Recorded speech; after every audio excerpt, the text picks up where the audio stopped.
Hello and welcome to My Daily Trivia. I'm your host, Danny. Today is Friday, September 1st, and I hope that you are having a wonderful day. It's officially September. I think that makes it the end of summer. I hope you had a good one, and I hope that you are looking forward to an even better autumn. We have a new episode every day, Monday through Friday here at My Daily Trivia. If this is your first time listening, I want to say welcome. My Daily Trivia is a 10-round quiz show with no specific themes, topics, or categories. Each day does get progressively harder, so today is Friday, which means that today is the hardest day of the week. As always, if you find this episode to be a bit challenging, I encourage you to listen to it anyway. You never know, you might surprise yourself. You might actually know the answer to a pretty challenging question. If, however, you find this episode to be a bit too simple, well, I congratulate you. This is as hard as it gets. Now, right off the bat, I want to say that we are going to be taking this Monday off. It is a holiday in the United States. It is Labor Day. We will not be coming out with an episode, but we are coming out with one first thing on Tuesday morning, so be sure to check in on Tuesday. So, without further delay, let's get into today's round of Friday questions with question number 1. Who collaborated with Karl Marx to produce the Communist Manifesto?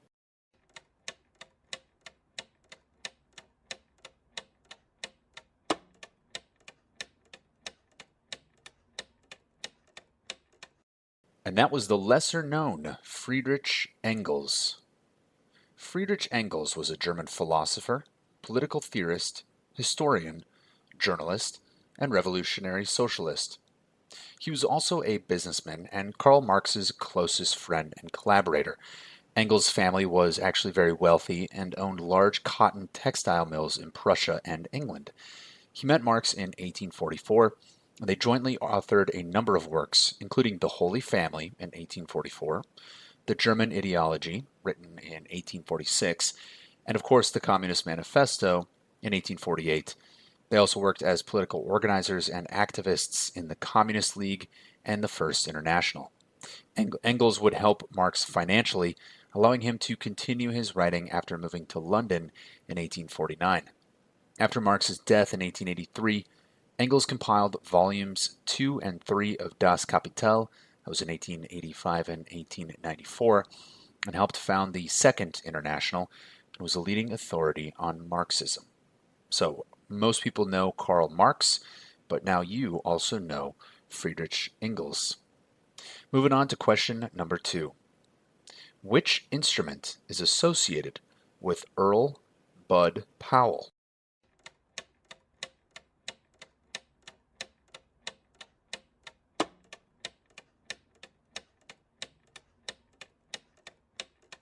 And that instrument is the piano. Earl Rudolph Bud Powell was an American jazz pianist and composer. Along with Charlie Parker, Thelonious Monk, Kenny Clarke, and Dizzy Gillespie, Bud Powell was a leading figure in the development of modern jazz. In fact, I think if you ask me, it seems like you have to have a pretty cool name. I'm going to run through that list again, but I think you have to have a pretty cool name to be a founding member in development of modern jazz. That was Charlie Parker, cool name. Thelonious Monk, very cool name. Kenny Clarke, not bad. Dizzy Gillespie, great name. And Bud Powell. Now, Bud Powell, his virtuosity led many to call him the Charlie Parker of the piano. Charlie Parker played the saxophone. Powell was also a composer, and many jazz critics credit his works and his playing as having, quote, greatly extended the range of jazz harmony, end quote. So once again, Bud Powell, he was tickling the ivories on the piano. Question number 3. In Shakespeare's play, Romeo and Juliet, which family does Juliet belong to?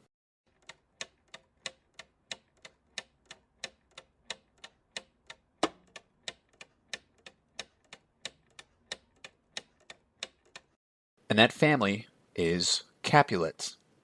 The Capulet family in the play was named after an actual political faction of the 13th century.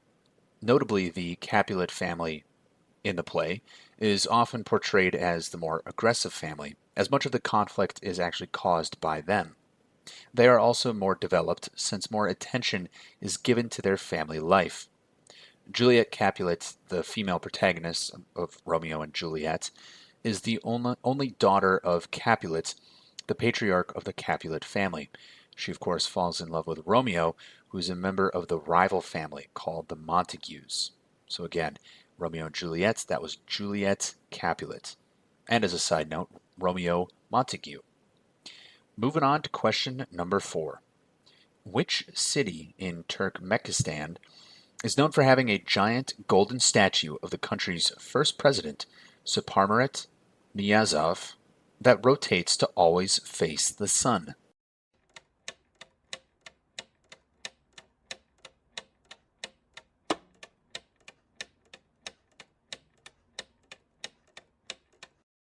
And that city is known as Ashgabat. The Monument of Neutrality, which is what the statue is called, is a monument originally located in Ashgabat, the capital city of Turkmenistan. The three-legged arch, which became known locally as the tripod, was 75 meters, that's about 246 feet tall, and was built in 1998 on the orders of the president of Turkmenistan, Saparmurat Niyazov, to commemorate the country's official position of neutrality. It cost $12 million to construct. The monument was topped by a 12-meter or 39-foot tall gold-plated statue of the president, which rotated always to face the sun. In 2010, it was moved to the suburbs of the city, so technically speaking, it is no longer in the capital of Ashgabat. Question number 5. What is the longest river in Australia?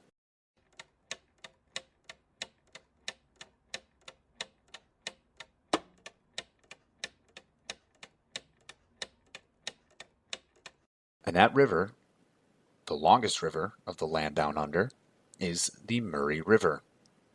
The Murray River is a river in southeastern Australia. It is Australia's longest river at 1,500 miles or 2,500 kilometers. Its tributaries include 5 of the next 6 longest rivers of Australia. In order, they are the Murrumbidgee, the Darling, the Lachlan, the Warrego, and the Paroo rivers. I'm sure I mispronounced many of those. Australia tends to have some fun, creative names, I would say. Together with that of the Murray, the catchments of all of these rivers from the Murray-Darling Basin, which covers about 1/7 of the area of Australia, it is widely considered Australia's most important irrigated region. Now, we do have quite a following for this show in Australia. So apologies to the Aussies out there who rolled their eyes at this question. I'm sure you thought that this was quite simple and not belonging on a Friday for this round of hard questions. But if you asked anybody in the United States, possibly Canada, and I'm sure most of Europe, they probably didn't know the answer. I certainly did not know the answer, but now we all know that the longest river in Australia is the Murray River. Question number 6. Dendrophobia is the fear of what?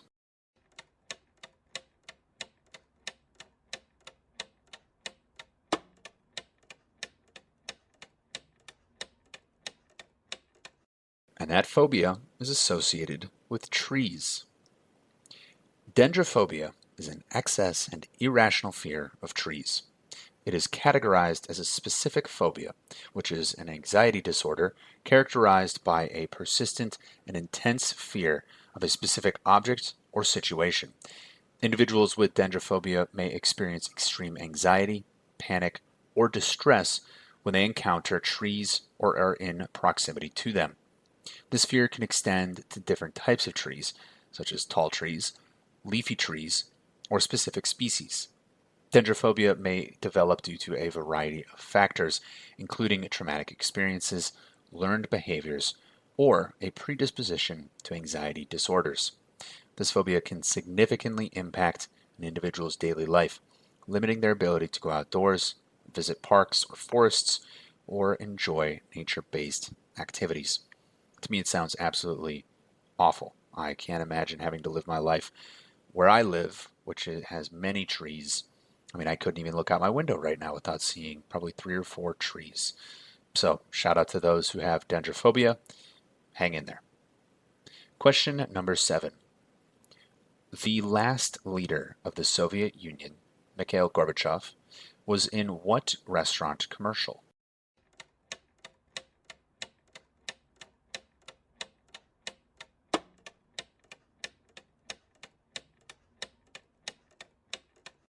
And that restaurant was Pizza Hut. Mikhail Gorbachev, the last leader of the Soviet Union, was featured in a 1998 television advertisement for Pizza Hut. Now, if you don't know what Pizza Hut is a chain of pizza restaurants here in the United States. The commercial was filmed in November of 1997 on Red Square and in a Pizza Hut restaurant elsewhere in Moscow. It was aired internationally in January 1998, but actually not in Russia. In the commercial, a family inside the Pizza Hut restaurant discusses Gorbachev's political legacy, while Gorbachev himself is seated eating a pizza just a few tables away. Now, the younger man in the family and the older man in the family disagree over the legacy of what Gorbachev did for their country until finally the older lady steps in, splits up the argument by saying that Gorbachev gave them Pizza Hut. Gorbachev used the money that he earned to finance this project for putting it towards his foundation. The commercial has been described as illustrative of the victory of capitalism inside the former Soviet Union. I actually watched it. It's on YouTube. I encourage all of you to watch it. It is a pretty ridiculous commercial, but it is quite interesting. It is absolutely a snapshot in that moment of time in history, and it's quite interesting to see. So again, Mikhail Gorbachev miraculously, surprisingly, appeared in a Pizza Hut commercial. Question number 8. What country has competitive office chair racing?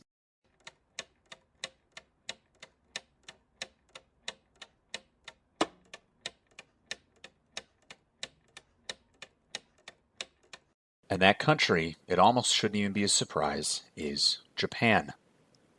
Although office chair racing has been hosted by many countries, including Germany and Denmark, the origins of this wacky race hail from further afield in Kyoto, Japan.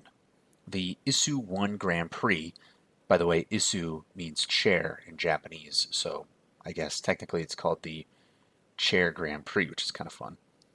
The Issue 1 Grand Prix tests not only one's physical endurance, but also mental strength, team coordination, as well as course planning and other race strategies. Founded just over 10 years ago and inspired by Formula One and Le Mans endurance racing, the race sees teams of 3 battle it out on office swivel chairs for 2 grueling hours to see who can complete the most laps of the 200-meter course. Now, of course, this is something that Japan would come up with. I feel like Japan always comes up with fun and creative and different games for their people to enjoy, but that is the home of competitive office chair racing. Question number 9. In what country would you find the geoglyphs known as the Nazca Lines?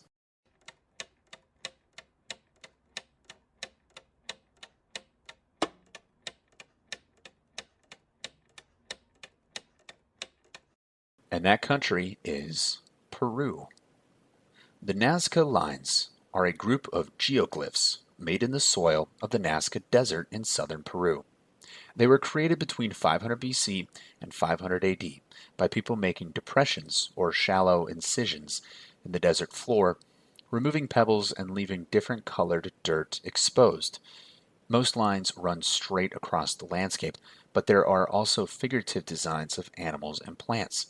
The figures vary in complexity. Hundreds are just simple lines and geometric shapes, but more than 70 are zoomorphic designs, including a hummingbird, a spider, fish, condor, heron, monkey, lizard, dog, cat, and of course, a human. The combined length of all the lines is more than 800 miles long. That's about 1,300 kilometers. And the group covers an area of about 19 square miles. It's roughly 50 kilometers squared. In the years leading up to 2020, Between 80 and 100 new figures have been found with the use of drones, and archaeologists believe that there are still more to be found. I actually Googled these and took a look at them. They are quite impressive. I encourage you to go take a look at those Nazca lines, once again, located in Peru. Moving on to question number 10. Now, before we get to question number 10, as I promised, this was going to be the last time I plugged it this week, but I'm encouraging all of you to subscribe to our show. Many of you have not. I think we did the math, it's somewhere around 90% of people have not yet subscribed. So you, please do subscribe. It really is important to the algorithm. We're always trying to grow the show here, trying to expand the community here at My Daily Trivia. And so I invite you all to do so, and thank you in advance. Now, with that out of the way, and again, next week won't be doing it at all, let's get on to question number 10. What igneous rock has a density less than water?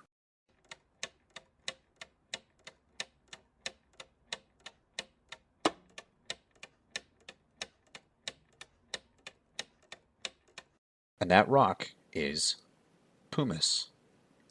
Pumice, called pumicite in its powdered or dust form, is a volcanic rock that consists of highly vesicular, rough-textured volcanic glass, which may or may not contain crystals. Pumice is created when superheated, highly pressurized rock is rapidly ejected from a volcano. The unusual foamy configuration of pumice happens because of simultaneously rapid cooling and rapid depressurization. The depressurization creates bubbles by lowering the solubility of gases, including water and CO2, that are dissolved in the lava, causing the gases to rapidly exsolve. So think of like the bubbles of CO2 that appear when a carbonated drink is opened. The simultaneous cooling and depressurization freeze the bubbles in a matrix. So this ultimately creates the rock that can float in water. That again is pumice. So that will conclude this round of My Daily Trivia. If you found this round to be simple, I congratulate you. This is as hard as it gets. You can pat yourself on the back, go into the weekend knowing that Friday was an easy round for you. If, however, you found this round to be a bit challenging, not to fear. As I mentioned at the top of the show, we go Monday through Friday, with each day getting a little bit harder. So that means that early next week, we will have the easiest rounds. You can tune in there and try your hand again. I do want to remind everybody that Monday is a holiday here in the United States, and we will be taking it off. It is Labor Day, and so for those of you who are in the United States and celebrating Labor Day, I want to wish you a happy holiday and a happy long weekend, and we will see you again on Tuesday. Once again, my name is Danny. I want to thank all of you for listening to My Daily Trivia, and we will see you on Tuesday of next week.